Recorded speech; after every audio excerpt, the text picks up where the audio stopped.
My name's Ruth Livesey and I'm a reader in 19th century literature and thought in the English department at Royal Holloway.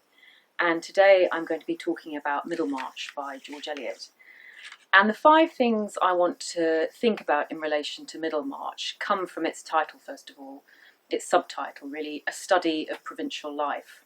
And I want to take that term apart in a few ways that give us a way into thinking about this text and why it's been such a monumentally important novel for thinking about the 19th century and thinking about the role of the novel as an art form too.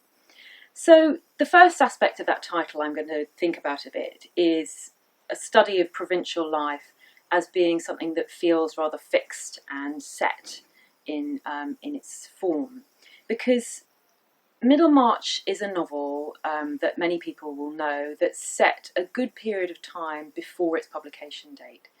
So the novel's published in 1871, 1872, it comes out over that period of time, and it's set in the years surrounding some really important periods of reform in 19th century Britain. So between the years after Catholic emancipation in 1829 and forwards to the impact of the Great Reform Act in 1832. And it's a novel that's also set in a place that somehow is redolent of a past that's cut off from the present.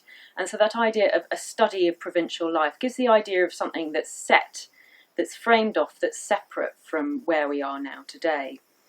The province obviously is the town or the city that's not the metropolis, that's not the heart of things, that's not London. And thinking about some biographical context for the novel, George Eliot was a writer who spent her first 30 years living in the small hamlet first of Griff between Coventry and Nuneaton, and then in the city of Coventry itself with her father for some time too. But by the time she became known as a writer, she'd moved down to London and was living a really rich and varied intellectual life that goes against many of our expectations about what women could and did achieve in the 19th century. She was the editor of one of the leading literary reviews of the period, the Westminster Review, assistant editor, never named but performed that role in the journal, and was involved with so many of the leading thinkers, scientists, early sociologists of that period. So she was living a life at the cutting edge of thought and also of social experiment. She was living outside wedlock with her long-term partner, the journalist and scientist George Henry Lewis, and Lewis couldn't divorce his wife for various technical reasons, but he lived with Marianne Evans, as of course George Eliot's real name is, in a lifelong relationship which both of them viewed as a marriage, but which led to her seeing herself as an exile from the political and social world in which she'd grown up. There was a real sense in her letters that she has been cut off from her family and from the life and the world that she lived in the Midlands. And in one of her letters back from 1848, so well before this more radical gesture of moving in with George Henry Lewis, she describes herself as wanting to just live from her portmanteau case and packing up her goods and being an itinerant, a mobile, moving figure throughout the world, on the hoof all the time in her adult life. So it's a retrospective novel that looks back to a place and a time of George Eliot, Marianne Evans's own childhood in Coventry. So it's a study distanced from the now by time and space, a story of a sort of exile from a biographical point of view, but also one that's trying to hold a place and a time steady to really investigate and explore what you can see going on in a time and a place through the medium of art. But the next thing I want us to talk about in that study of provincial life is how that term, a study, not only evokes the idea of a study, a sketch, an artistic form, but also a practice of science, the nature study. And throughout Middlemarch, quite famously, George Eliot draws on the language and procedures of science to talk about what she's doing. George Eliot and her partner George Henry Lewis went on a long trip to Ilfracombe in Devon, some years before she wrote Middlemarch.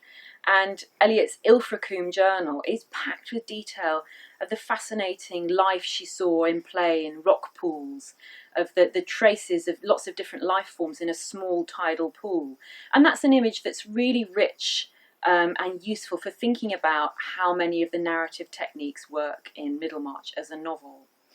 And so the novel plays with this idea of a nature study, and that's perhaps most clear in the vocabulary the novel draws on of different ways of seeing.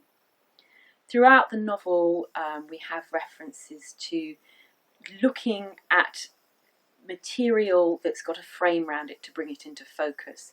There's the famous image of the activity of life being like a pier glass, a convex mirror covered in scratches, but when you hold a candle up to the mirror, all the scratches seem to move in a concentric pattern around that flame in the middle, and the flame, Eliot's narrator interjects, is like the ego of a person, as egotistical as young Rosamund Vincy, thinking that all the events of the world come into a circle around her, when in fact it's full of scratches and misdirections and all kinds of different examples of action.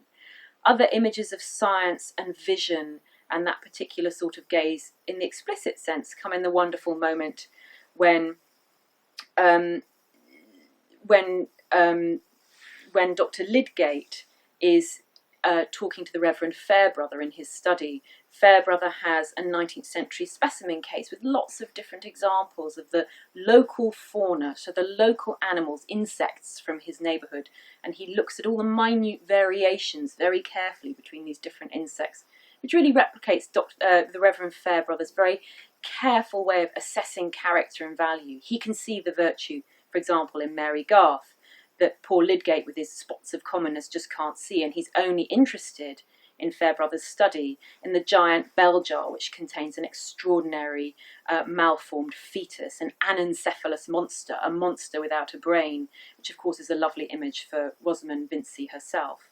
So that's a scene that's really worth looking at to see how Eliot is using ideas around natural history and science as a way to thinking about looking at human relations. So moving that natural history investigation of wildlife, of flora and fauna, the specimen case, the collector, the microscope, and applying those lenses to human action. And it's always worth getting people to look closely at all the different images of sight, insight, seeing and blindness that are just scattered throughout this text. We might think of the fact that Dorothea is so fatally short-sighted she doesn't like having a little dog that she gets as a present from James Chetham because she's afraid she's going to tread on the dog. She's got a far-off ideal vision, but she can't see the things that are literally smack bang under her nose.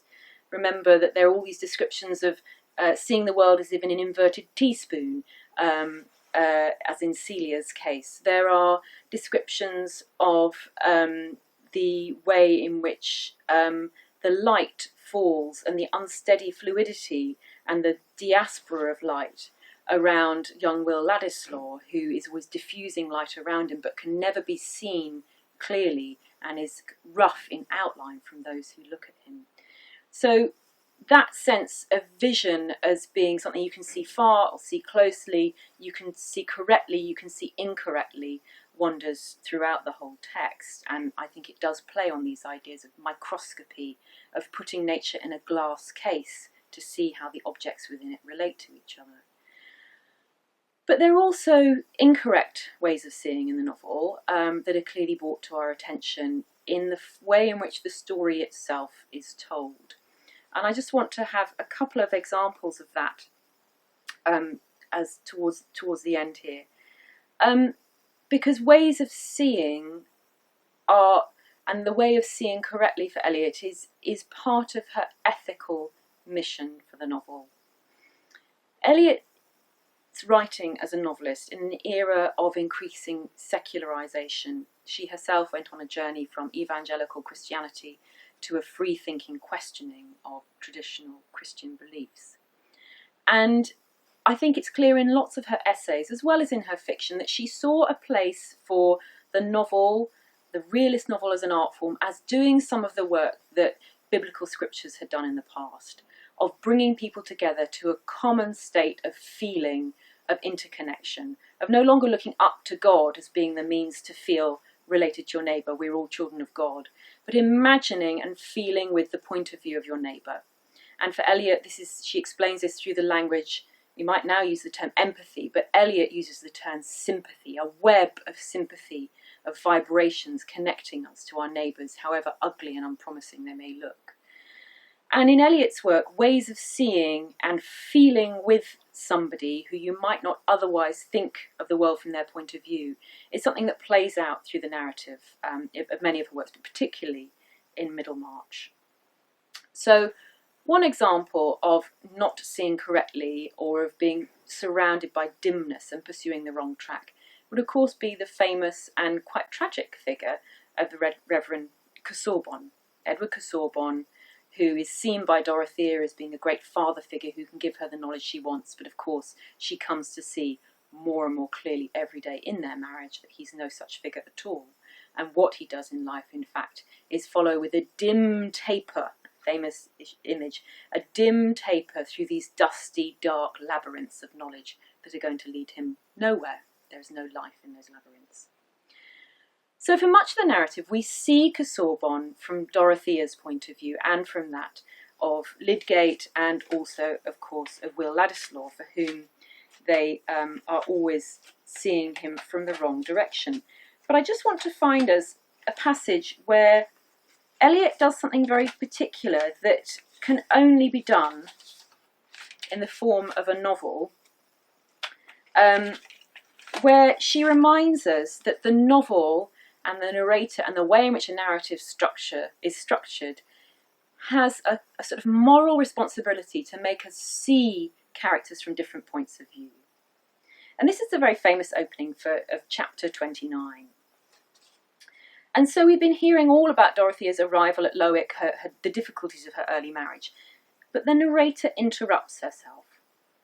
One morning, some weeks after her arrival at Lowick, Dorothea, but why always Dorothea?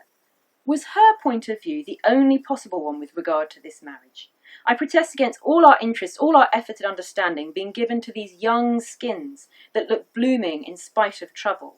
For these too will get faded and will know older, more eating griefs, which we are helping to neglect. In spite of the blinking eyes, question of vision again, and white moles objectionable to Celia, and the want of muscular curve, which was morally painful to Sir James, Mr. Casaubon had an intense consciousness within him, and was spiritually a hungering like the rest of us.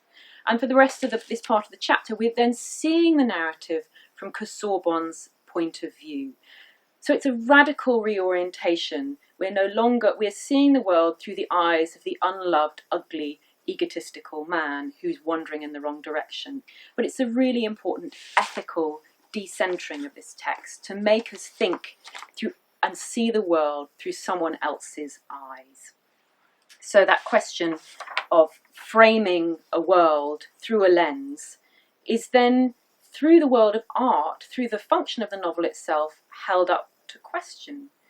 Because Eliot, in that interjection, is saying we're always making a decision when we decide where we're pointing our lens, where we're putting the frame around, which view, what we're making the centre of our picture.